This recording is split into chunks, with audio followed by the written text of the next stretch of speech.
ನೋಡಿ ಜೇನುತುಪ್ಪದ ಕೋಣೆ ಫುಲ್ ಆಗಿದೆ, ಅಂದರೆ ಸೂಪರ್ ಫುಲ್ ಆಗ್ತಾ ಬರ್ತಾ ಇದೆ ನೋಡಿ. ಈಗ ಜನವರಿ ಕೊನೆಯ ಹೊತ್ತಿಗೆ ಜೇನು ತೆಗಿಬಹುದು. ನಮಸ್ಕಾರ ಸ್ನೇಹಿತರೆ, ನೋಡಿ ನಾನೊಂದು ವಿಡಿಯೋ ಮಾಡ್ತಾ ಇದ್ದೇನೆ ನಿಮಗೋಸ್ಕರ. ಈ ಬೆಳಗಿನ ಜಾವ ಈ ಜೇನು ಎಷ್ಟು ಆ್ಯಕ್ಟಿವ್ ಆಗಿರ್ತವೆ ನೋಡಿ. ಬೆಳಗ್ಗೆ ನೋಡಿ 10-11 ಗಂಟೆವರೆಗೆ ಎಷ್ಟು ಆ್ಯಕ್ಟಿವ್ ಆಗಿರ್ತವೆ. ಯಾಕಂತ ಹೇಳಿದ್ರೆ ಅದಕ್ಕೆ ಯಥೇಚ್ಛವಾಗಿ ಪರಾಗ ಸಿಗ್ತದೆ, ಮತ್ತು ಹೂವು ಅರಳುವಂಥ ಹೊತ್ತು ಬೆಳಗ್ಗೆ ಹೂವು ಅರಳುತ್ತದೆ, ಆವಾಗ ಮಕರಂದ ಮತ್ತು ಪರಾಗ ಸಿಗ್ತದೆ. ಅದನ್ನು ತೊಗೊಂಬರುವಂಥ ಸ್ಪೀಡ್ ನೋಡಿ, ಎಷ್ಟು ಆ್ಯಕ್ಟಿವ್ ಆಗಿರ್ತವೆ ನೋಡಿ. ತುಂಬ ಖುಷಿ ಆಗುತ್ತೆ. ಬೆಳಗ್ಗೆ ಒಂದು ಸಲ ಪೆಟ್ಟಿಗೆ ಮುಂದೆ ಹೋಗಿ ನಿಂತ್ಕೊಂಡ್ರೆ ಅದು ಬರುವಂಥದ್ದು ನೋಡಿಗೆ ತುಂಬ ಖುಷಿ. ಇದು ನನ್ನದು ಇನ್ನೊಂದು ಪೆಟ್ಟಿಗೆ ನೋಡಿ. ಈ ಪೆಟ್ಟಿಗೆಯಲ್ಲಿ ಇದು ಹಳೆಯ ಮಾದರಿ ಪೆಟ್ಟಿಗೆ, ನನ್ನ ಅಪ್ಪನೇ ತಯಾರಿಸಿರುವಂಥ ಪೆಟ್ಟಿಗೆ, ಹಳೆಯದು ನೋಡಿ. ಕಡಜದ ಹುಳುವಿನ ತೊಂದರೆ ಕಾಟ ಜಾಸ್ತಿ ಇದೆ, ನಿಮ್ಗೆ ಗೊತ್ತಿದೆ. ಹಾಗಾಗಿ ಅದಕ್ಕೋಸ್ಕರ ಇದು ಮಾಡಿರುವಂಥದ್ದು. ಈ ಕಡಜದ ಹುಳುವಿನ ತೊಂದರೆಗೆ ನೋಡಿ ಇಲ್ಲಿ ಸಾಯಿಸ್ಬಿಟ್ಟು ಹೊರಗೆ ತಂದು ಹಾಕ್ತಾಯಿದೆ ನೋಡಿ. ಇದು ಕಡಜದ ಹುಳ ಒಳಗಡೆ ಸೇರಿಕೊಂಡಿತ್ತು, ಅದನ್ನೀಗ ಸಾಯಿಸಿ ಹೊರಗಡೆ ತರ್ತಾ ಇದೆ ನೋಡಿ. ಒಳಗೆ ಹೋದರೆ ಅದು ಸತ್ಯ ಹೋಯಿತು ಅಂತ ಲೆಕ್ಕ ನೋಡಿ, ಬಿದ್ದಾಯ್ತು.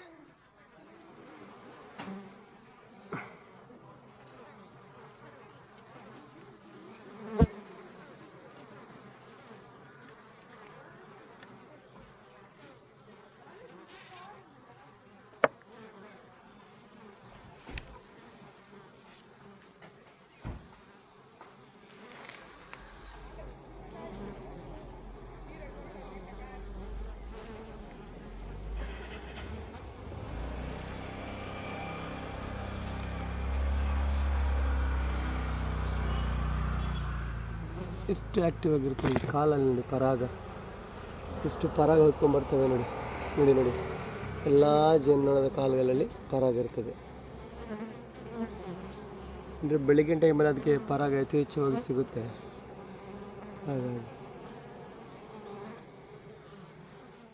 ಇದು ಓಲ್ಡ್ ಸ್ಟೈಲ್ ಪೆಟ್ಟಿಗೆ, ಅಂದರೆ ಹಳೆಯದು. ಹಾಗಾಗಿ ಇದು ದೊಡ್ಡ ಪೆಟ್ಟಿಗೆ ಆಗಿರೋದು, ಎರಡೂ ಸೈಡ್ ಇದಕ್ಕೆ ಹೋಗ್ಲಿಕ್ಕೆ ಬರಲಿಕ್ಕೆ ಎರಡು ಸೈಡ್ ವ್ಯವಸ್ಥೆ ಮಾಡಿಕೊಟ್ಟಾಗ.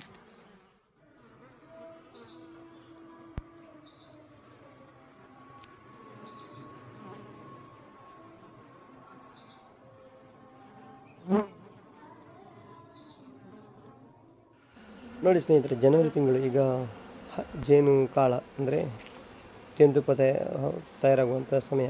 ಅದಕ್ಕಾಗಿ ನಾನು ಸೂಪರ್ ಕೊಟ್ಟಿದ್ದೇನೆ. ಯಥೇಚ್ಛವಾಗಿ ಜೇನು ನೊಣ ಇದೆ, ಅದು ನಾನು ಅಷ್ಟು ಮೇಂಟೈನ್ ಮಾಡ್ಕೊಂಡು ಬಂದಿದ್ದೀನಿ.